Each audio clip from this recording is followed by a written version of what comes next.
Novel start کرتے ہیں حالم، جس کی ایپیسوڈ 38 ہے۔ صبح اس قدیم احاطے میں بھی پھیلی تھی۔ برآمدوں میں بنی طویل جیل کی سلاخوں کے ساتھ کچھ قیدی کھڑے تھے، کچھ نیچے بیٹھے تھے۔ وان فاتح بھی ایک کونے میں بیٹھا تھا۔ وہ دو آدمی قیدیوں میں کھانا تقسیم کر رہے تھے۔ دونوں اس جیل کے پہرے دار بھی تھے۔ ایک کی بغل میں تھیلا لٹکا تھا جس میں کھانے کا سامان تھا۔ وہ تھیلے میں ہاتھ ڈالتا، ایک گیند جیسی سفید چیز نکالتا اور ایک ایک قیدی کو دیتا آگے بڑھتا جاتا۔ قیدی جھپٹ کے اسے تھامتے اور دانتوں سے کترنے لگتے۔ دوسرا پہرے دار ہنٹر لہراتا اس کے پیچھے آ رہا تھا۔ عجیب خوف اور ہیبت تھی اس کے انداز میں۔ قیدی سر جھکائے اپنے اپنے توشے تھامتے اور فٹافٹ کھانے لگتے۔ فاتح خاموشی سے کوڑے والے کا کوڑا دیکھ رہا تھا۔ یہ کس کے لیے تھا بھلا؟ دفتن پہرے دار فاتح سے چند قدم کے فاصلے پہ آ رکا۔ وہاں ایک سنہری بالوں والا قیدی بیٹھا تھا۔ وہ البینو تھا۔ پیدائشی بہت گورے سنہری بالوں والے لوگ، چہرے پہ ناراضگی اور لا تعلقی تھی۔ پہرے دار نے کھانا اس کی طرف بڑھایا اور ابھی البینو نے ہاتھ بھی نہ اٹھایا تھا کہ اس نے کھانا گرا دیا۔ وہ البینو کے قدموں میں مٹی پہ گر گیا۔ جہاں فاتح بے یقین رہ گیا وہاں سارے میں خاموشی چھا گئی۔ سب مڑ مڑ کے دیکھنے لگے۔ البینو کا چہرہ سرخ پڑ گیا۔ اسے اٹھاؤ، پہرے دار گرج کے بولا، مگر البینو بس اسے غصے سے دیکھے گیا۔ پہرے دار دوبارہ چلایا مگر وہ ٹس سے مس نہ ہوا۔ کوڑے والا آگے آیا، کوڑا لہرایا کہ البینو کے بازو پر مارا۔ البینو نے آنکھیں بند کر لی، لبوں سے کراہ نکلی مگر اس نے ہاتھ نہیں بڑھایا۔ اب ایک پہرے دار اس کو مار رہا تھا، دوسرا چلا چلا کے گرد آلود کھانا کھانے کو کہہ رہا تھا، مگر البینو خاموشی سے مار کھاتا رہا۔ قیدیوں کی گردنیں وان فاتح کی طرف گھومنے لگی۔ نیا آنے والا جرری مرد جو سب میں ممتاز لگتا تھا یقیناً شجاع بھی ہوگا، شاید وہ اس مظلوم کو اس ظلم سے بچائے۔ وہ سب کو اپنی طرف دیکھتا محسوس کر رہا تھا مگر خاموش بیٹھا رہا۔ بوڑھے کے بازوؤں سے اب خون رسنے لگا تو پہرے دار اسے چھوڑ کے آگے بڑھ گئے۔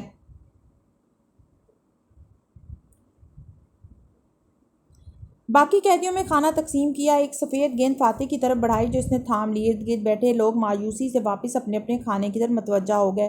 ان کو امید تھی کہ وہ پہرے داروں کو دو لگا دے گا، ان کا ہاتھ روک دے گا، مگر ایسا کچھ نہیں ہوا۔ وان فاتح خاموشی سے اپنا کھانا کھا رہا تھا، نظریں اب بھی چاروں طرف کا جائزہ لے رہی تھی، بالکل خاموشی سے۔ ملاکا شہر میں سمندر کے کنارے چھوٹی چھوٹی سبز پہاڑیاں بنی تھیں، جن میں سے ایک کی چوٹی پہ بندھارا کا وہ خوبصورت محل واقع تھا۔ مخروطی چھتوں سے مزین وہ لکڑی کا بنا محل اور اس کے ہرے بھرے سبزہ زاروں میں شاہی پہرے دار پہرا دیتے دکھائی دے رہے تھے۔ ایک اونچی کھڑکی میں تالیہ مراد کھڑی نظر آ رہی تھی، سینے پہ بازو لپیٹے سنجیدگی سے وہ نیچے جھانک رہی تھی۔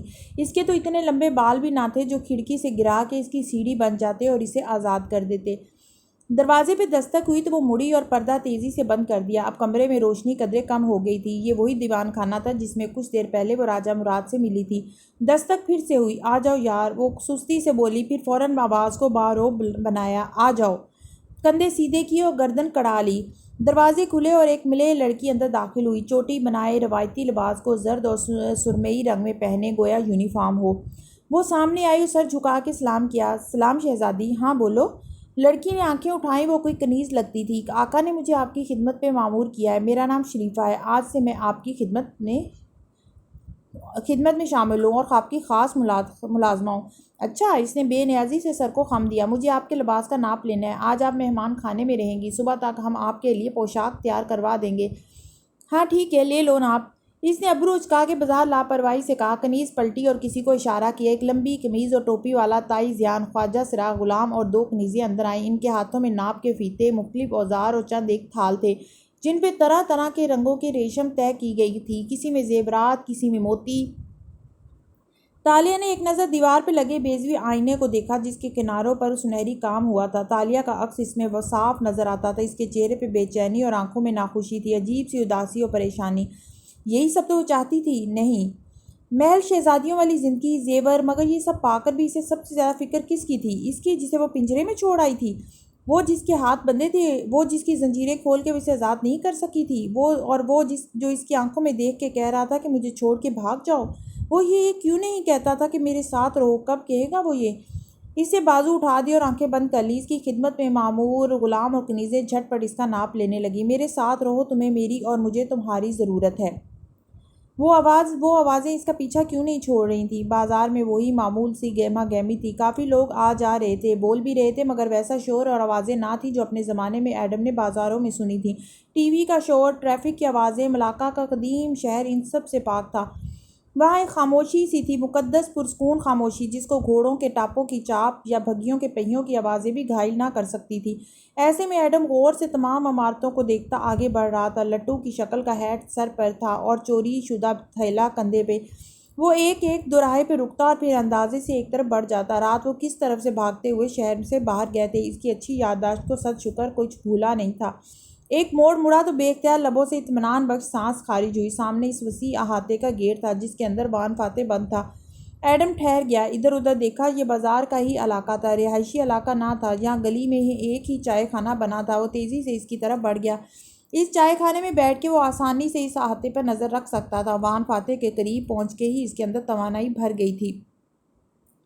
وہ احاطہ دراصل اول خیر نامی امیر تاجر کی حویلی کے گرد بنا تھا اور برآمدے میں تعمیر شدہ وہ طویل جیل اس کی ذاتی ملکیت تھی، جہاں فاتح سمیت بہت سے دوسرے انسان قید تھے۔ رات بھر وہ اندر مقید رہتے اور دن بھر وہ مشقت کرتے۔ صبح سلاخ دار دروازے کھول دیے گئے اور پہرے دار قیدیوں کو قطار کی صورت باہر نکال لائے۔ ہر قیدی کے پیروں اور ہاتھوں میں لمبی زنجیر بندھی تھی، اتنی لمبی کہ وہ ہاتھ پیر ہلا کے کام کر سکتا تھا، اتنی چھوٹی کہ وہ تیز بھاگ نہ سکتا تھا۔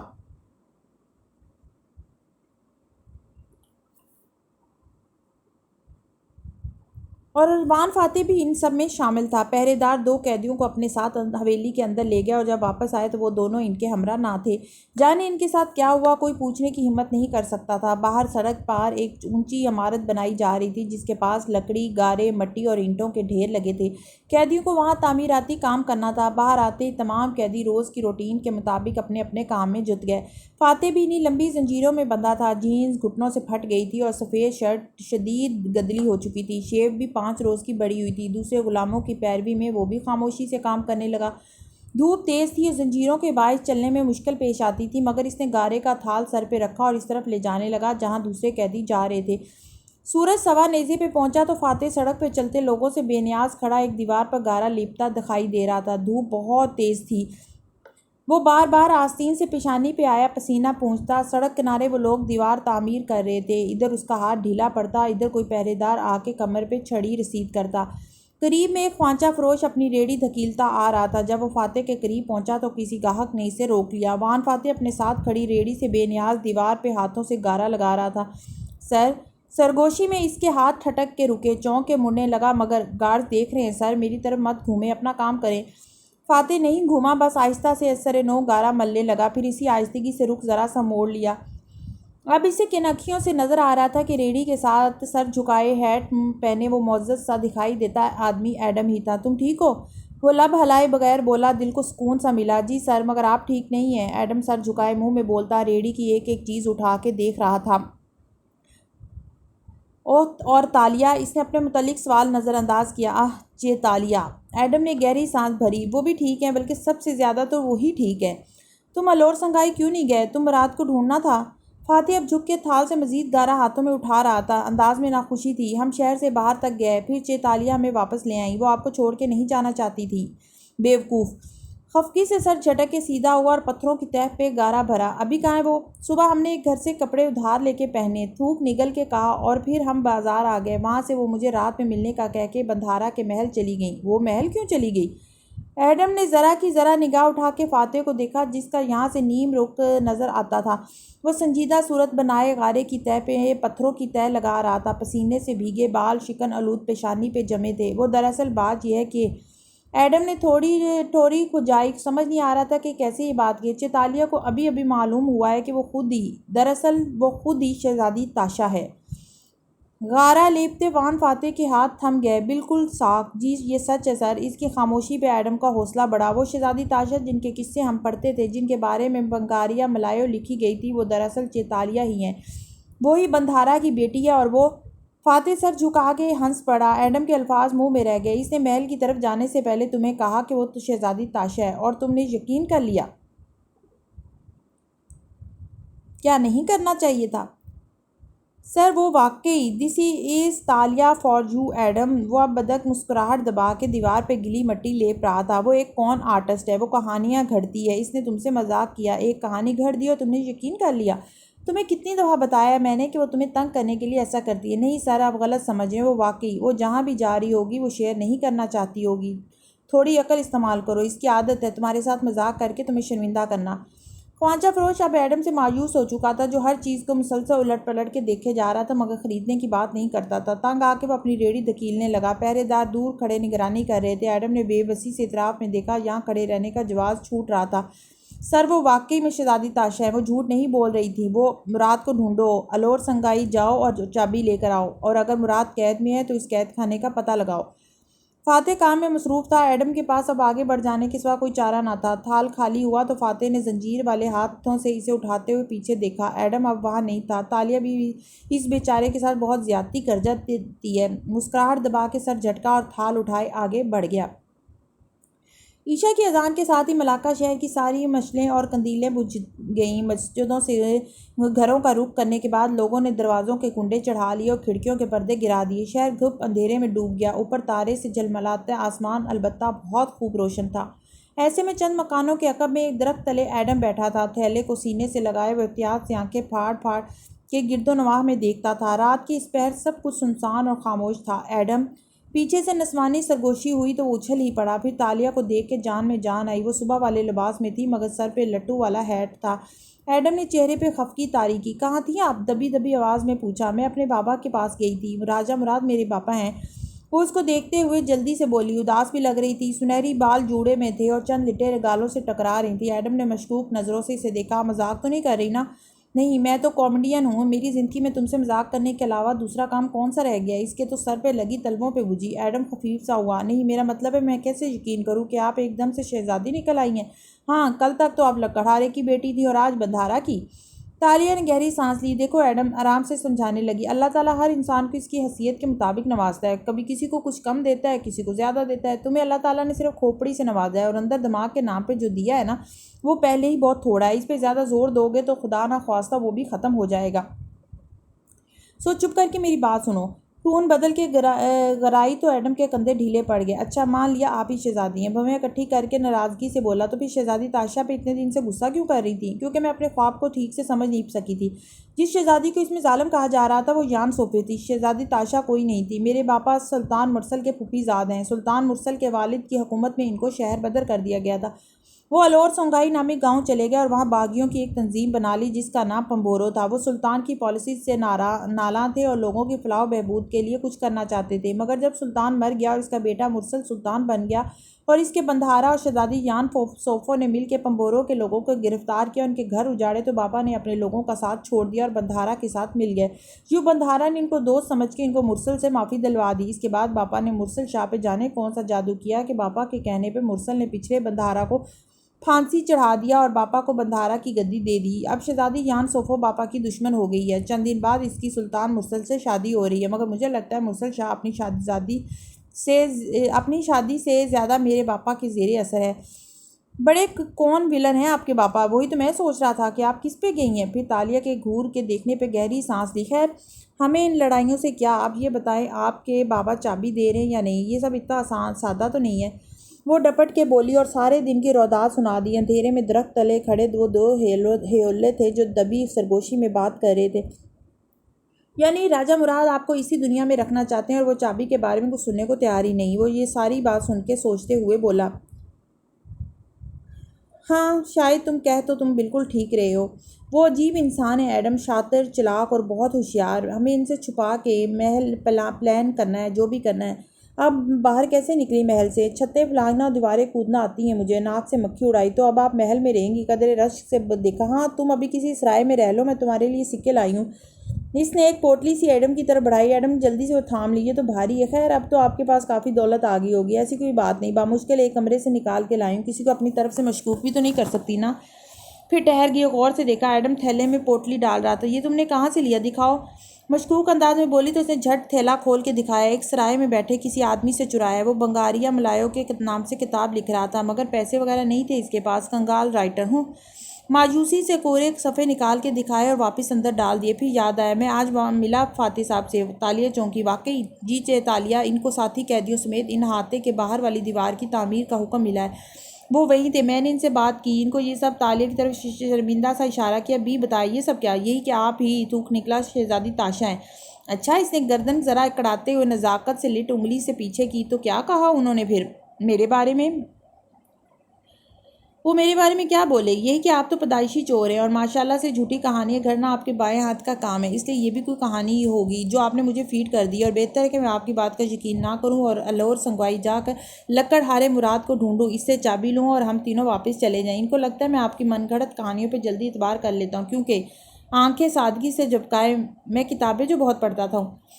ادھر اس کی بات ختم ہوئی، ادھر دانتوں پہ دانت جمائے تالیہ مراد کا چہرہ ہمارے غصے کے سیاہ پڑتا گیا۔ ان کو انسانوں کی پہچان کبھی بھی نہیں تھی۔ وہ پیر پٹک کے اٹھ گئی۔ ایڈم نے ہڑبڑا کے پکارا، آپ جا رہی ہیں تو پھر ہم کب ملیں گے؟ کل صبح احاطے کے سامنے وان فاتحہ کے ساتھ میرا انتظار کرنا، روشنی ہونے کے پورے گھنٹے بعد میں تم سے ادھر ہی ملوں گی۔ وہ مڑے بغیر بولی اور آگے بڑھ گئی۔ ایڈم ارے ارے کرتا رہ گیا، مگر وہ اندھیرے میں گم ہو چکی تھی۔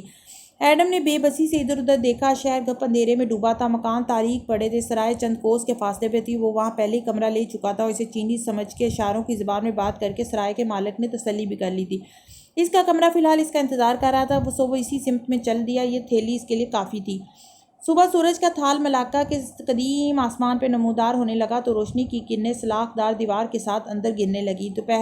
دو پہرے دار حسب معمول دروازے تک چلتے آئے تو ان کے قدموں کی چاپ سن کر قیدی بیدار ہونے لگے۔ کدلے میلے جسموں اور کپڑوں والے بے حال مکید لوگ، کوئی اٹھ کھڑا ہوا، کوئی کونے میں کھسک گیا۔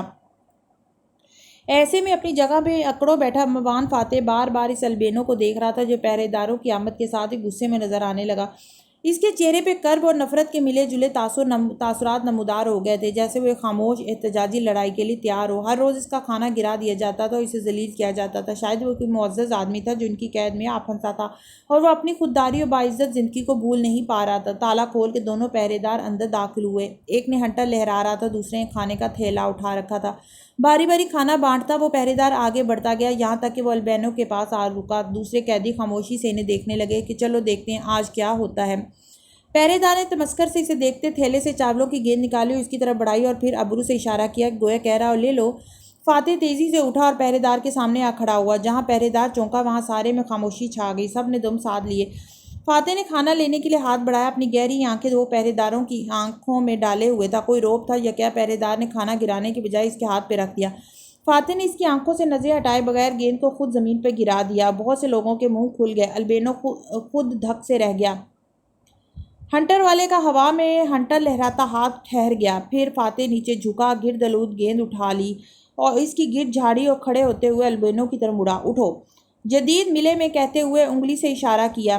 بھلے الفاظ البینو کو نہ سمجھ آئے ہوں، مگر اشارہ سب کو سمجھ میں آ رہا تھا۔ البینو بس اسے دیکھتے ہوئے دھیرے سے اٹھ کھڑا گیا۔ اسے کھاؤ ابھی، سختی سے کہہ کے کھانا اس کے ہاتھ میں رکھا۔ کسی دوسرے سے دشمنی میں اللہ کے رزق سے منہ نہیں موڑتے، ہمارا جسم بھی ہمارے پاس اللہ کی امانت ہوتا ہے۔ البینو نے مکان کے انداز میں کھانا لبوں کی طرف بڑھایا تو فاتح نے ہاتھ اٹھا کے اسے روکا۔ ٹھہرو۔ پھر مڑا اور ہنٹر والے کی طرف اشارہ کر کے تھیلے والے سے بولا، یہ آئندہ اس قید خانے میں یہ ہنٹر لے کر نہیں آئے گا، اس سے کہو یہ واپس جائے۔ وہ چبا چبا کے کہتا، ساتھ میں اشارہ بھی کر رہا تھا۔ 2 دفعہ پھر اس نے اپنی بات دہرائی، یہ آدمی آج سے روز کھانا کھائے گا، ہر آدمی کھانا کھائے گا، مگر یہ ہنٹر لے کر دوبارہ اندر نہیں آئے گا، ٹھیک؟ اس کی آنکھیں پہرے داروں کی آنکھوں پہ جمی تھی۔ پیچھے البینو لبوں کے قریب توشہ روکے ہوئے کھڑا تھا۔ سارے قیدی دم سادے اس کی طرف دیکھ رہے تھے۔ تھیلے والے نے اس بات میں سر ہلایا، ہنٹر والے کو اشارہ کیا۔ اس کے چہرے پہ غصہ اور مزاحمت در آئی۔ اس نے احتجاجاً کچھ کہا، مگر جواباً تھیلے والے نے اسے جھڑک دیا۔ ہنٹر والے نے برہمی سے فاتح کو دیکھا، پھر زور سے ہنٹر زمین پہ مارا اور لمبے لمبے ڈگ بھرتا باہر نکل گیا۔ فاتح نے البینو کو اشارہ کیا، وہ خاموشی سے بیٹھا اور کھانا کھانے لگا۔ تھیلے والے پہرے دار نے ایک گیند نکال کر فاتح کی طرف بڑھائی۔ فاتح نے ایک نگاہ غلط اس پر ڈالتے ہوئے اسے تھام لیا۔ پہرے دار اب خاموشی سے باقی قیدیوں کو کھانا دینے لگا، البتہ وہ بار بار وہ مڑ کے فاتح بن رامزل کو دیکھتا ضرور تھا۔ سنہری صبح ملاقہ کی اس پہاڑی پہ پھیل رہی تھی، نیچے سمندر کی لہریں ٹھاٹھے مارتی دکھائی دے رہی تھی اور اوپر محل کی اونچی کھڑکیوں کے پردے ہوا سے لہرا رہے تھے۔ ایسی ایک کھڑکی کے اندر جھانکو تو سامنے مسحری پہ تالیہ مراد بیٹھی نظر آ رہی تھی، کسی بت کی طرح گردن کڑائے، کمر سیدھی رکھے، وہ سپاٹ چہرہ لیے ہوئے تھی۔ 2 کنیزیں اس کے پاس تھیں جو صرف اس کی خدمت پہ مامور تھیں۔ اس نے سرخ کامدار لباس پہن رکھا تھا، جیسے لہنگا، اور اوپر لمبی قمیض، کانوں میں قیمتی پتھر جڑے آویزے تھے۔ ایک کنیز کے بالوں کا اونچا جوڑا بنا رہی تھی اور دوسری ناخن تراش رہی تھی۔ شریفہ نامی کنیز ہاتھ باندھے سامنے کھڑی تھی۔ باپا کہاں ہیں؟ دفتن تالیہ نے شریفہ سے سپاٹ انداز میں پوچھا۔ راجہ مراد محل کے لیے روانہ ہونے والے ہیں۔ اس کا اشارہ سلطان کے محل کی طرف تھا جو یہاں سے چند کوس کے فاصلے پہ واقع تھا۔ مجھے ان سے ملنا ہے۔ تالیہ نے ایک دم ہاتھ کھینچا، بے چینی سے کھڑی۔ دوسری کنیز کے ہاتھ سے اس کے بال بھی نکل گئے۔ میں ان کو خبر کر دیتی ہوں شہزادی، وہ ملنا چاہتے ہوں گے تو روانگی کو مؤخر کر دیں گے۔ آپ یہیں بیٹھیں۔ شریفہ نے ادب سے کہا تو وہ ذرا سنبھلی، پھر سرسری سا ہاں خبر کر دو کہہ کے مصنوعی انداز میں گردن کڑائی واپس بیٹھ گئی۔ شریفہ باہر نکل گئی اور دونوں کنیزیں اس کو تیار کرنے لگیں۔ شہزادی آپ کے بالوں کا رنگ اتنا حسین کیسے ہے؟ پیچھے کھڑی کنیز نے اس کے بال سنوارتے ہوئے حسرت سے پوچھا۔ زیادہ سوال مت پوچھو، اپنا کام کرو، وہ روب سے بولی تو کنیز خفیف سی ہو کے جلدی جلدی بال بنانے لگی۔ دوسری کنیز اٹھی اور پاؤڈر سے بھرا پیالہ لے آئی۔ تالیہ نے اس میں جھانکا اور ناک چڑھائی۔ یہ کیا ہے؟ یہ سنگھار ہے، خالص ترین گندم کو پانی میں 15 دن تک رکھتے ہیں، پھر پیس کے چھان کے سکھا دیتے ہیں۔ استعمال کرنے سے پہلے اسے عرق گلاب میں ملاتے ہیں، چہرے کو خوب سفید کر دیتا ہے یہ۔ آہ، فاؤنڈیشن! وہ گہری سانس بھر کے رہ گئی۔ کنیز مہارت سے اس کے چہرے پہ وہ فاؤنڈیشن لگا رہی تھی، پھر انجلیکا کے سرخ پتوں کے سفوف سے اس کے گالوں کو گلابی کیا۔ اس کے بعد ڈبیا سے ایک پیسٹ انگلی پر نکالا، ہونٹوں پہ ملنے لگی۔ وہ چربی اور نازبو سے تیار کردہ لپسٹک تھی۔ دوسری کنیز اس کا جوڑا بنا چکی تھی اور سامنے کو نکالی ڈٹلوں کو اب گرم دہتے لوہے کے راڈ پر لپیٹ کے گھنگریالہ کر رہی تھی۔ وہ چپ چاپ سارے کام اپنے اوپر ہوتے دیکھتی رہی۔ دیوار پہ لگے آئینے میں اس کا سجا سنورا روپ بھلا معلوم ہو رہا تھا۔ جنگل میں اتنے دن مٹی سے اٹے چہرے سے پھرنے کے بعد اسے ہر شے قبول تھی۔ راجہ مراد جس کمرے میں اس کا انتظار کر رہا تھا وہ اس کا دربار تھا۔ تالیہ کے سامنے جب پہرے داروں نے دروازے کھولے تو اس نے دیکھا وہ مستطیل کمرہ ہے اور سیدھ میں قالین بچھے ہیں، دائیں بائیں کرسیاں قطار میں رکھی ہیں۔ جب دربار لگتا تو وہاں درباری بیٹھتے تھے، ابھی وہ خالی تھی۔ قالین جہاں ختم ہوتا وہاں اونچا چبوترا بنا تھا جس پہ راجہ مراد تخت پہ شان سے بیٹھا میز پر رکھے کاغذات دیکھ رہا تھا۔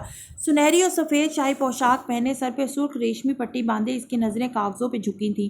آہٹ پہ محض نظر اٹھا کے دیکھا تو سامنے سے سرخ سنہری لباس میں مسکراتی ہوئی تالیہ چلتی آ رہی تھی۔ وہ اسے دیکھتا رہا یہاں تک کہ وہ قریب آ گئی، چبوترے کے زینب کے ساتھ رکی۔ پاپا مسکرا کے بولی، صبح بخیر۔ راجہ مراد نے صرف سر کو خم دیا، ہاتھ ہنوز روکے ہوئے تھا۔ آپ کو محل کے لیے روانہ ہونا ہے، اس لیے میں آپ کا زیادہ وقت نہیں لوں گی۔ میں اس چابی کے بارے میں بات کرنا چاہتی ہوں۔ اگر آپ مجھے وہ چابی دوبارہ بنا دیں تو میں اپنی دنیا میں واپس جا سکتی ہوں۔ مجھے وہاں چند ایک کام نپٹانے ہیں، میں اس کے بعد واپس آ جاؤں گی۔ یہی میرا گھر ہے اور میں اپنے محل کو کبھی بھی نہیں چھوڑ سکتی۔ مجھے واپس آنا ہے، مگر چند دن کے لیے مجھے ادھر جانا ہے۔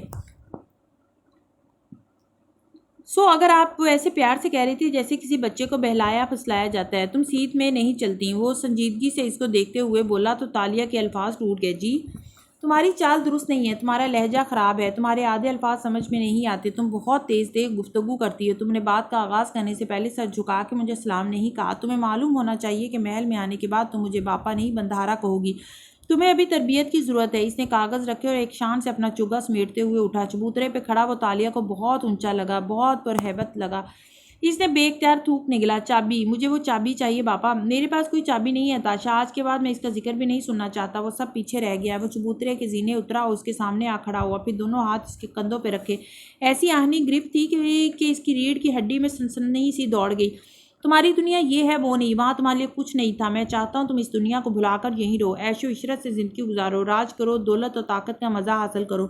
میں کبھی بھی تمہارے منہ سے اس دنیا کا ذکر نہیں سننا چاہتا۔ وہ باب اب بند ہو چکا ہے۔ اس کے الفاظ تھے کوئی یخ بستہ ہوا لہجہ جو تالیہ کی ہڈیوں میں گھس کے جو خون کو جما رہا تھا۔ وہ پھیکا سا مسکرائے، اس سر کو اس بات میں خم دیا۔ جیسے آپ کا حکم باپا۔ مراد نے اس کے کندھوں سے ہاتھ ہٹائے اور آگے بڑھ گیا۔ حالم کا دماغ تیزی سے چل رہا تھا۔ ایک دم وہ مڑی، مگر اس دنیا کے محل زیادہ خوبصورت تھے آقا، میں تو ایک دن میں ہی اس محل سے اکتا گئی۔ وہ بادشاہ کو ایک لالچ دینے بیٹھی تھی۔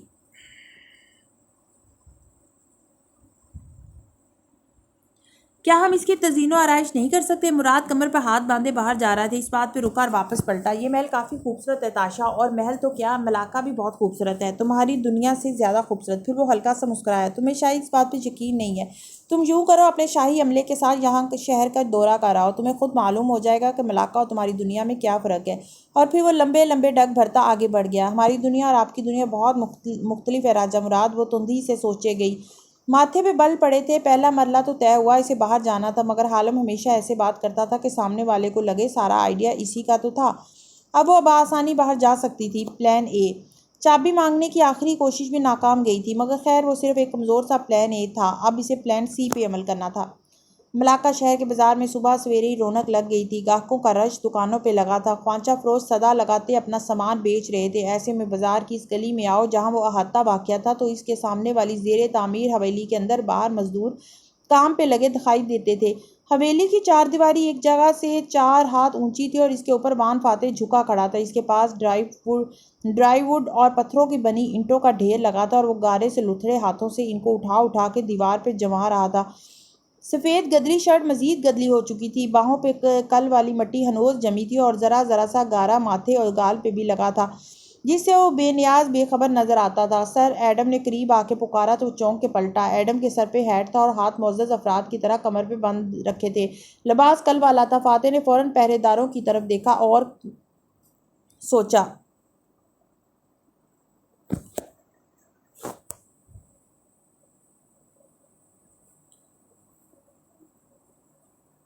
پھر قریب کھڑے البینو کو اشارہ کیا۔ البینو نے سر ہلایا اور آس پاس کھڑے 3-4 قیدیوں کو نگاہوں کی زبان میں کچھ کہا۔ چند ہی لمحوں میں تمام مزدور اپنی اپنی جگہ سے آگے پیچھے ہٹ گئے اور انہوں نے کچھ اس طرح سے اپنی ترتیب جوڑی کہ دور کھڑے پہرے داروں کے راستے میں حائل ہو گئے۔ فاتح اور ایڈم ان کی نظر سے چھپ گئے۔ لگتا ہے آپ نے کچھ نئے دوست بنا لیے ہیں سر۔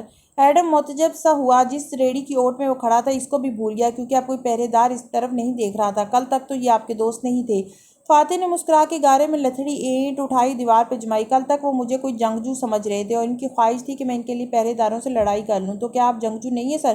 ہر ایک کا لڑنے کا اپنا طریقہ ہوتا ہے۔ میں سیاست دان ہوں۔ میں مفاہمت، بات چیت اور تدبیر سے درمیانی راست نکالنے پر یقین رکھتا ہوں، جس میں دونوں فریقین کو ان کی مرضی کی شے مل جائے۔ خیر، اس نے سر جھٹکا، پھر احتیاط سے ادھر ادھر دیکھا۔ تم بتاؤ، کیا تم الور سنگائی جا رہے ہو؟ تالیہ کے باپا کو ڈھونڈنے؟ نہیں، چیتالیہ نے مجھے کہا تھا کہ وہ مجھے یہیں ملے گی، ابھی کچھ دیر میں۔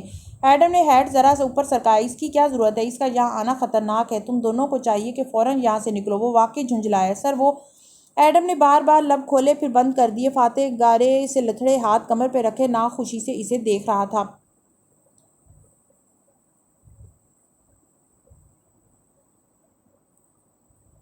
تم وقت ضائع کر رہے ہو سر۔ شہزادی تاشا دراصل تھوک نگلا چیتالیہ ہی ہیں۔ فاتح نے اس چھمبے سے دونوں ابرو اٹھائے۔ واقعی؟ اور یہ تمہیں تالیہ نے خود بتایا؟ جی، وہ سچ کہہ رہی ہیں۔ بندھارا ان کے باپا ہی ہیں، راجہ مراد، اور وہ اب محل کی مکین ہیں۔ اچھا، اور تم نے اپنی آنکھوں سے یہ سب دیکھا؟ اس کا محل، اس کا باپ؟ ایڈم نے بے اختیار گردن کی پشت کھجائی۔ نہیں، مگر انہوں نے کہا تھا کہ شہزادی تاشا وہ خود ہی ہیں۔ وہ شہزادی تاشا جس کے قصے ہم کتابوں میں پڑھتے ہیں، وہ تمام قصے ابھی پیش نہیں آئے، وہ اب پیش آنے ہیں اور اب وہ تاریخ کا حصہ بنیں گے۔ اوکے۔ وہ قدرے برہمی سے مڑا اور زور زور سے اینٹیں اٹھا کے دیوار پہ جمانے لگا۔ ایڈم نے بے بسی سے دیکھا۔ سر، اگر وہ واقعی شہزادی ہیں تو وہ بے پناہ اختیارات کی مالک ہوں گی اور یوں۔ فاتح تیورا کے اس کی طرف گھما اور افسوس سے اسے دیکھا۔ تمہیں واقعی اس کے اس افسانے پہ یقین ہے؟ ایڈم نے جواب نہیں دیا۔ وہ فاتح کے کندھے کے پیچھے کچھ دیکھ رہا تھا۔ لب آدھے کھل گئے تھے۔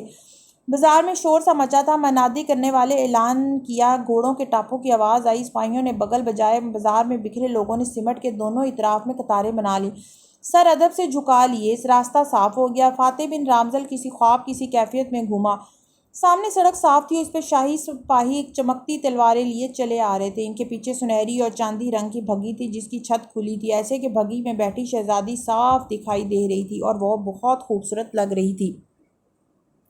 وقت کا جادو تھا یا تاشا پسونا کا سحر؟ وہ بالکل مبہوت رہ گیا۔ سرخ زرتار لباس پہنے، بالوں کا جوڑا بنائے، بالوں پہ ہیروں کا تاج سجائے، بڑی شان سے کوہنیاں اطراف میں جمائے، مسکراتی ہوئی قطار میں ہاتھ باندھے کھڑے لوگوں کو دیکھ رہی تھی۔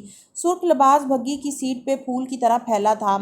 منادی کرنے والا اس کے بارے میں لوگوں کو آگاہی دے رہا تھا اور لوگ اشتیاق سے گردنیں اٹھا اٹھا کے ایڑیاں اونچی کر کے بندھارا کی سندر بیٹی کو دیکھ رہے تھے، اور وان فاتح بالکل ساخت ہوئے کہ ایل کے اس بہروپیے کو دیکھ رہا تھا جس کو ہر طرح کا بھیس بدلنا آتا تھا۔ وہ پلک تک نہیں جھپک پا رہا تھا۔ اس کی نگاہوں میں حیرت سے زیادہ بے یقینی اور تعجب تھا۔ شہزادی تاشا نے ہاتھ اٹھا کے اشارہ کیا تو بھگی بان نے بھگی روک دی۔ کسی نے لپک کے دروازہ کھولا، کسی نے نیچے پائیدان رکھا اور اسی شان سے زینیں اترتی نیچے آئی۔ لوگ پیچھے ہٹنے لگے۔ تالیہ ٹہلنے والے انداز میں دکانوں کے سامنے سے گزرنے لگی، پھر ایک دکان کے چھپڑ کے قریب رکی۔ ادھر میز پہ بہت سے سرخ سیبوں کا ڈھیر لگا تھا۔ تالیہ نے سیبوں میں ہاتھ ڈالا، چند سیب ادھر ادھر ہٹائے اور جب ہاتھ باہر نکالا تو اس میں ایک موٹی سی سونڈی تھی۔ کیا تم سونڈیوں اور کیڑوں والے سیب لوگوں کو کھلا رہے ہو؟ سونڈی لہرا کے اس نے دکاندار کو دکھائی، پھر غصے سے نیچے پٹکی۔ دکاندار کا منہ کھل گیا۔ ہجوم میں کئی لوگوں نے ہونٹوں پر ہاتھ رکھ لیے۔ گرفتار کر لو اس دکاندار کو، اس کو اپنی لاپرواہی کی سزا ملنی چاہیے۔ شہزادی تحکم سے بولی تو سپاہیوں نے جھٹ سے دکاندار کو پکڑا اور اسے گھسیٹتے ہوئے آگے لے گئے۔ وہ بیچارہ چیختا چلاتا رہا مگر اس کو کوئی نہیں سن رہا تھا۔ لوگ مزید پیچھے کھسکنے لگے۔ بازار میں خوف کی فضا قائم ہو رہی تھی اور وان فاتح وہ بالکل خاموشی سے اس کو دیکھ رہا تھا۔ شہزادی اب سڑک پہ آگے بڑھ رہی تھی، ایک ادا سے وہ اپنی انگوٹھیوں سے مزین ہاتھ ریڑھیوں کے کناروں پر پھیرتی جا رہی تھی۔ دفتن وہ رکی، دائیں جانب ایک ریڑھی پہ کپڑوں کے تھان رکھے تھے۔ ریڑھی والے نے اسے اپنے پاس رکتے دیکھ کے دونوں ہاتھ جوڑ دیے۔ تالیہ نے 2 انگلیوں میں مسل کے کپڑے کو دیکھا۔ کیا یہ تم چین سے لائے ہو؟ ریڑھی باں نے جھٹ سر اسبات میں ہلایا۔ جی، اسے بھی پوچھ گچھ کے لیے محل لے جاؤ، میں جاننا چاہتی ہوں یہ دوسرے ملک سے مال برآمد کرنے پہ محصول بھی ٹیکس بھی دیتا ہے یا نہیں؟ شہزادی نے ناک سے مکھی اڑانے والے انداز میں کہا تو ریڑھی باں نے گھبرا کے سپاہیوں کو دیکھا۔ وہ بنا کسی تعامل کے اس پہ جھپٹے اور اسے کھینچ کے لے گئے۔ تالیہ ویسے شہزادی کے روح میں اتنی بری نہیں لگ رہی۔ ایڈم نے قدرے جوش سے فاتح کے قریب سرگوشی کی۔ رشک کے باعث سب اکٹھے کھڑے ہو گئے تھے۔ ایڈم کا اس کے ساتھ کھڑے ہونا کسی کو قابل توجہ نہیں لگا تھا۔ یہ معصوم لوگوں کو کیوں گرفتار کر رہی ہے؟ وہ دور سے آتی شہزادی کو دیکھ کے ذرا الجھن سے بولا۔ یقیناً یہ لوگ معصوم نہیں ہوں گے، بے شک چیتالیہ چور ہے، فراڈ ہے، مگر اتنا مجھے یقین ہے کہ وہ کسی اچھے اور نیک انسان کو کبھی گرفتار نہیں کروائیں گی۔ ایڈم نے خلوص سے کہتے ہوئے اسے تسلی دی۔ وہ ہیڈ ذرا اٹھا کے تالیہ کو دیکھتا فخر سے مسکرا رہا تھا۔ اس سے سارے گلے شکوے اس کو اس پر اعتماد روپ میں دیکھ کے ختم ہونے والے تھے۔ اس ہیٹ والے آدمی کو بھی گرفتار کر لو، یہ گستاخ میری طرف دیکھ کے تمسخرانہ اشارے کر رہا ہے۔ شہزادی نے تندہی سے ایڈم کو دیکھتے ہوئے دور سے اس کی طرف اشارہ کیا تو سپاہی اس جانب لپکے۔ دوسرے لوگوں نے جلدی جلدی راستہ چھوڑا۔ ایڈم بن محمد کا منہ بن گیا۔ وہ بے اختیار وہ پیچھے ہٹا اور یہ سوچنے لگا، میں نے کیا کیا ہے؟ شہزادی تاشا، آپ کو غلط فہمی ہوئی ہے، چھوڑو مجھے، ارے چھوڑو مجھے! مگر اس کی چیخو پکار کا سپاہیوں پہ کوئی اثر نہ ہوا۔ وہ اسے دبوچ کے آگے لے گئے۔ ایڈم ان کی گرفت میں مسلسل پھڑپھڑاتے ہوئے چلا رہا تھا، ششدر، حیران و پریشان۔ تالیہ نے گردن اٹھا کے اوپر دہکتے سورج کو دیکھا، پھر نزاکت سے اپنی پیشانی چھوئی جس پہ پسینے کی نادیدہ بوندیں موجود تھیں۔ میری طبیعت خراب ہو رہی ہے، واپس چلو۔ غلام کو اسی بے نیازی سے حکم دیا اور بھگی کی طرف مڑی۔ مڑتے مڑتے ایک لمحے کو اس نے فاتح کی طرف دیکھا، وہ بھی اسے ہی دیکھ رہا تھا۔ شہزادی کو متوجہ پا کے ایک ابرو اٹھائی اور لب بے آواز ہلائے۔ سیریسلی؟ ملاقہ کی شہزادی نے دور کھڑے اس بدحال غلام پہ نظر جمائے ادب سے پلکیں جھپکا کے اٹھائیں اور ہونٹوں کو جنبش دی۔ توانکو میرے آقا! اور دونوں پہلو سے کامدار لباس اٹھائے بھگی پہ سوار ہو گئی۔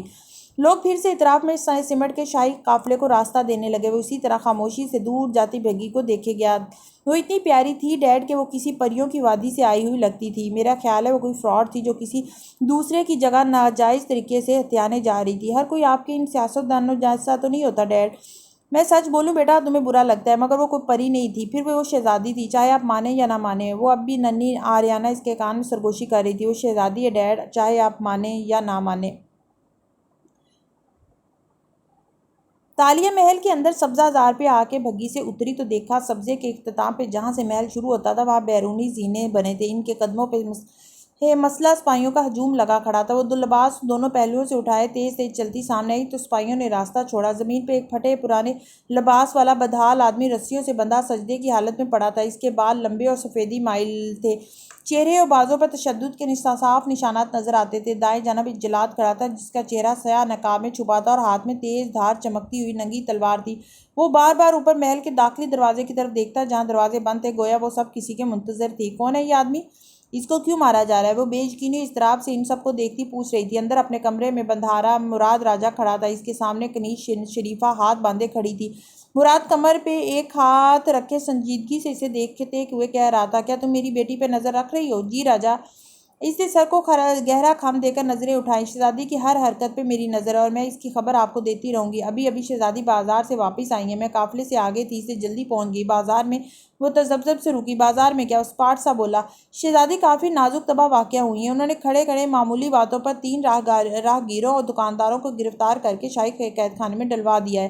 کیسی باتوں پر؟ اس نے سوچتے ہوئے ابرو اٹھائے۔ میں وہیں موجود تھی، کوئی خاص بات نہ تھی، کسی کو محصول نہ دینے پر، کسی کو صفائی کا خیال نہ رکھنے پر گرفتار کیا، اور ایک کو تو صرف اس بات پہ کہ اس نے شہزادی کی طرف دیکھ کے اشارہ کیا ہے۔ شہزادی شاید صرف ان لوگوں کو اذیت دینا چاہتی تھی۔ ہوں وہ مجھے تنگ کرنا چاہتی ہے تاکہ میں اسے واپس بھیج دوں۔ وہ سوچ میں ڈوبا بولا۔ شریفہ چونکی۔ واپس کہاں؟ چین؟ مراد نے چونک کے اسے دیکھا اور سر جھٹکا۔ ہاں چین۔ اب تم جاؤ اور اس پر نظر رکھو، اس کی ایک ایک حرکت کی خبر مجھے ہونی چاہیے۔ راجہ، وہ ڈرتے ڈرتے نظریں جھکائے بولی، شہزادی آپ کی صاحبزادی ہیں، کیا آپ کو ان سے کسی قسم کا کوئی خطرہ ہے یا کوئی؟ اس یہ فکرہ ادھورا چھوڑ کے تھوک نکلا۔ مراد راجہ قدم قدم چلتا اس کے قریب آیا۔ شریفہ کا دل زور سے دھڑکا، سر مزید جھکا لیا۔ نیچے دالان میں ایک آدمی جلاد کے ہاتھوں اپنی موت کا انتظار کر رہا ہے، جانتی ہو اس کا جرم کیا تھا؟ شریفہ نے نظریں مزید نیچے کر لیں، کپکپاتی آواز میں بولی، کیا؟ وہ میرے ہر کام کی ٹور رکھتا تھا، مجھے معاف کر دیجیے راجا۔ وہ ایک دم جھکے، راجا کے جوتوں پہ دونوں ہاتھ رکھ دیے۔ میری جان لے لیجیے، آئندہ آپ میرے لبوں سے کوئی سوال نہیں سنیں گے۔ مراد نے کوفت سے پیر ہٹایا اور آگے بڑھ گیا۔ جب وہ محل سے نکلا اور بیرونی زینے اترنے لگا تو اس کی شاہی پوشاک زمین کو چھو رہی تھی اور بازو کمر پر بندھے تھے۔ نیچے جلاد کے قریب تالیہ کھڑی تھی۔ باپا، اسے دیکھ کے بے چینی سے زینے چڑھتی اوپر آئی۔ یہ لوگ کہہ رہے ہیں کہ یہ آدمی پرانے بندھارا کا غلام ہے۔ کیا آپ اس کو اس لیے سزا دے رہے ہیں کیونکہ آواز دھیمی کیونکہ یہ آپ کے مخالف کا آدمی تھا، یا واقعی اس نے کوئی ناقابل تلافی جرم بھی کیا ہے؟ تالیہ اس سے 3 زینے نیچے کھڑی تھی، اس لیے راجا کو دیکھنے کے لیے گردن پوری اٹھائے ہوئے تھی، اور اگر اس نے کوئی جرم نہیں کیا سوائے جنگی جرائم کے تو آپ اس کو معزول کر کے جلا وطن کر دیں، یا یہ آپ کی سلطنت میں کبھی دوبارہ داخل نہیں ہو سکے گا۔ لیکن کیا اس کو مارنا ضروری ہے؟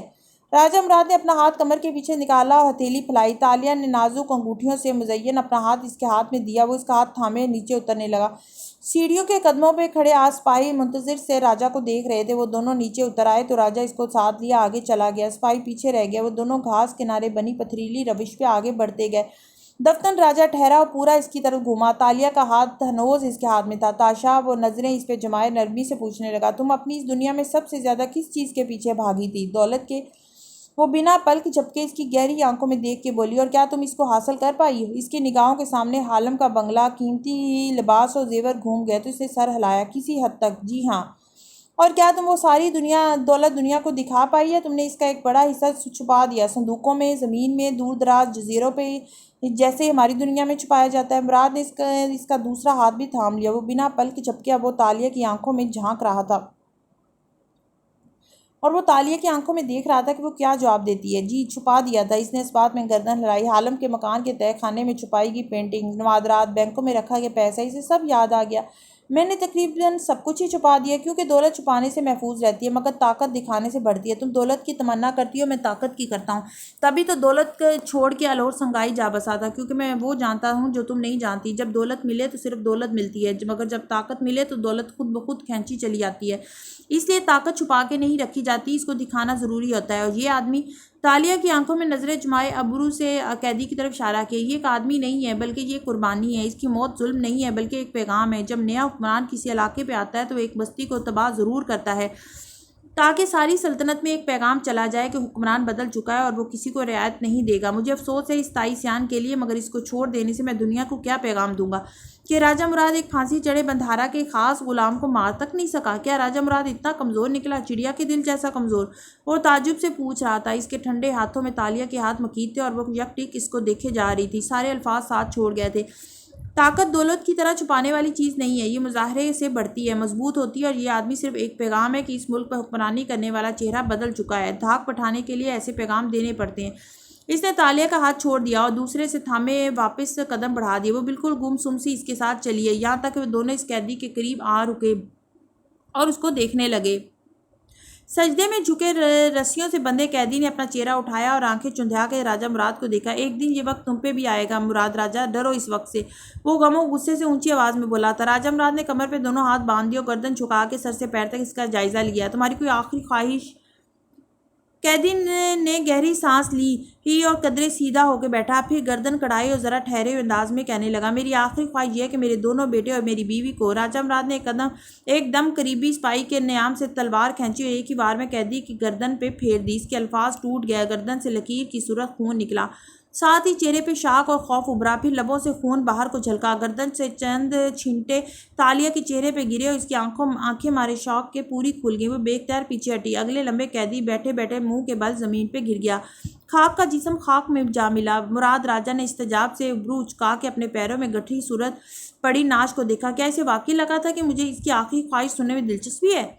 پھر اس نے اپنے لباس سے رومال اتارا اور تلوار پہ شروع سے آخر تک پھیرا۔ رومال نے خون صاف کر دیا، تلوار کی چمک لوٹ آئی۔ اس نے تلوار سپاہی کی طرف اچھال دی۔ اس کی گردن اتار کے چوک میں لٹکا دو، لوگوں میں منادی کرا دو کہ سلطان مرسل شاہ کے بندھارا کے خلاف سازشیں کرنے والوں کا یہی انجام ہوتا ہے، کہہ کے وہ مڑا، ہاتھ پیچھے باندھ لیے اور زینے چڑھنے لگا۔ تالیہ ابھی تک ہکا بکا کھڑی تھی، چہرہ سفید پڑ رہا تھا اور گالوں پہ خون کے چھینٹے نظر آ رہے تھے۔ ملاقہ کے بازار میں سپہر ڈھل رہی تھی، مزدور ابھی تک زیر تعمیر حویلی میں کام میں مصروف تھے۔ بھوکے پیاسے تھکے ہارے وہ نڈھال سے ایک ایک شے اٹھا کے مطلوبہ جگہوں پہ فراہم کر رہے تھے۔ فاتح ایک ریڑھی پہ لکڑیاں لادے، زنجیروں کے باعث بدک اس کو دھکیلتا آگے بڑھ رہا تھا۔ بار بار آستین سے پیشانی کا پسینہ بھی پہنچتا، پھر دانت پہ دانت جمائے ضبط سے اسے آگے دھکیلنے لگتا۔ دفتر کسی نے اس کا کندھا تھپتھپایا تو وہ ذرا سا چونک کے گھما۔ سامنے 2 پہرے دار کھڑے تھے، ایک وہی تھا جو صبح کھانا دینے آتا تھا، دوسرا کوئی اور تھا۔ کیا؟ اس نے کندھے اچکا کے پوچھا۔ جواب میں پہرے دار دونوں ہاتھوں سے کے اشارے سے اسے کچھ سمجھانے لگے۔ فاتح نے آنکھیں چندھا کے باری باری دونوں کو دیکھا۔ تم چاہتے ہو کہ میں تمہارے ساتھ آؤں؟ اشارے سے تصدیق چاہیے۔ پہرے دار نے اس بات میں سر ہلا دیا۔ اچھا چلو۔ فاتح نے گردن کی جنبش دی اور ریڑھی کو ذرا دھکیل کے ایک طرف کھڑا کرنے لگا۔ ایسا کرتے ہوئے اس نے ریڑھی میں رکھی لکڑیوں میں سے ایک نوکیلا تیز لکڑی کا ٹکڑا اٹھا کے مٹھی میں دبا لیا اور پھر ان کے ہمراہ چلنے لگا۔ وہ دونوں اسے واپس احاطے میں لے آئے۔ اس نے سختی سے نوکیلا ٹکڑا مٹھی میں بھینچ رکھا تھا۔ جسم کا رواں رواں الرٹ تھا۔ ابھی کسی نے اسے نقصان پہنچانے کی کوشش کی تو وہ اس کو ان کے اندر اتارنے سے دریغ نہیں کرے گا۔ احاطے کا اندرونی دروازہ کھول کے وہ ایک راہداری میں آگے بڑھتے گئے۔ وان فاتح کے اعصاب تن رہے تھے، وہ غیر آرام دہ محسوس کر رہا تھا مگر رکا نہیں، ان کے ساتھ چلتا گیا ایک کے بعد دوسری راہداری۔ یہ حویلی کا اندرونی حصہ تھا، وہ کافی خوبصورت تھا۔ دیواروں پہ بنے خانوں میں چینی کے خوبصورت برتن سجے تھے، چھت سے جلتے ہوئے فانوس لٹک رہے تھے۔ وہ اطراف کا سرسری جائزہ لے رہا تھا۔ وہ اسے ایک بڑے کمرے میں لے آئے، مستطیل کمرہ جو بہت وسیع تھا۔ وہ استعجاب سے گردن گھما گھما کے دیکھنے لگا۔ مٹھی میں بھینچے لکڑی کے ٹکڑے پہ گرفت ڈھیلی پڑ گئی۔ وہاں لکڑی کی اونچی لمبی میزیں بچھی تھی، چولہے بنے تھے، ٹوکریوں میں سبزیاں رکھی تھی، پکوان چڑھے تھے، اشتہا انگیز خوشبو دھواں۔ یہ یقیناً اس حویلی کا باورچی خانہ تھا۔ یہ ساتھ والا کمرہ تمہارا ہے اور یہ لباس تم آج سے پہن کے کام کرو گے۔ پہرے دار نے ایک طے شدہ لباس اس کی طرف بڑھایا تو چونکا۔ لکڑی کا ٹکڑا آہستہ سے پہلو میں گرا دیا اور پھر احتیاط سے لباس تھام لیا اور باورچی خانے میں موجود تمام لوگ اس طرح کے سرمئی لباس میں ملبوس تھے، پاجامہ اور ڈھیلی سی لمبی قمیض۔ وہ سب ہاتھ روک کے اس کو دیکھنے لگے۔ ایک سفید بالوں والا آدمی قریب آیا، اپنی زبان میں پہرے دار سے کچھ پوچھا۔ پہرے دار نے جواباً کچھ بتایا، پھر فاتح کی کلائیوں کی زنجیر چابی سے کھولنے لگا۔ پھر اس نے اس کے پیر آزاد کیے، ان کا کام ختم ہوا۔ وہ فاتح کو اس بوڑھے کے حوالے کر کے چلے گئے۔ بوڑھا اسے اپنے ساتھ ایک اور کمرے میں لے آیا جہاں حمام تھا، بھاپ اڑاتا پانی، صاف کپڑے، سندل کی خوشبو لیے ٹکیاں۔ کچھ دیر بعد وہ دوبارہ باورچی خانے میں داخل ہوا تو اس کے گیلے بال پیچھے کو سمٹ چکے تھے اور سرمئی پاجامے قمیض میں وہ تر و تازہ اور نکھرا ہوا لگ رہا تھا۔ بوڑھے نے فوراً ایک پیالہ اس کی طرف بڑھایا۔ فاتح نے اسے تھام لیا تو دیکھا اندر سوپ تھا جس میں گوشت کے ٹکڑے تیر رہے تھے۔ اس نے بے اختیار دوسرے کارکنوں کو دیکھا جو اب چوکیوں پہ بیٹھے اپنا کھانا کھا رہے تھے۔ ان کے پیالے اس سے چھوٹے تھے، ان میں جھلکتا سوپ پتلا تھا اور کم بھی۔ بوڑھے نے اشارہ کیا تو ایک لکڑی کے سٹول پہ بیٹھا، پیالہ لبوں سے لگایا۔ لذیذ سوپ جسم اندر تک اتر کے جسم میں توانائی بھرتا گیا۔ گھونٹ بھر کے فاتح نے یوں ہی کھڑکی کو دیکھا تو عقبی طرف باغیچہ سا نظر آ رہا تھا جس میں دمبے اور بکرے بندھے کھڑے تھے۔ قطار میں بندھے بکرے، پہلے بکرے کو ایک آدمی جھک کے گھاس کھلا رہا تھا، ہری ہری ڈھیر ساری گھاس۔ اس آدمی کی پشت فاتح کی طرف تھی۔ بکرا نہیں دیکھ سکتا تھا کہ اس کی پشت میں ایک تیز دھار ٹوکا بندھا ہے، ایسا ٹوکا جس سے بکرے کو بآسانی ذبح کیا جا سکتا تھا۔ وان فاتح نے ایک نظر اس کے آگے ڈالے گئے گھاس پہ ڈالی اور دوسرے اپنے پیالے میں تیرتے ابلے گوشت کے ٹکڑوں کو۔ اس کا دل ایک دم کھانے سے بیزار ہونے لگا۔ وہ بے دلی سے پیالہ واپس رکھ دینا چاہتا تھا مگر کسی بھی وجہ سے رزق کے منہ نہیں موڑتے، رزق اللہ بھیجتا ہے۔ وہ جبراً سوپ پینے لگا۔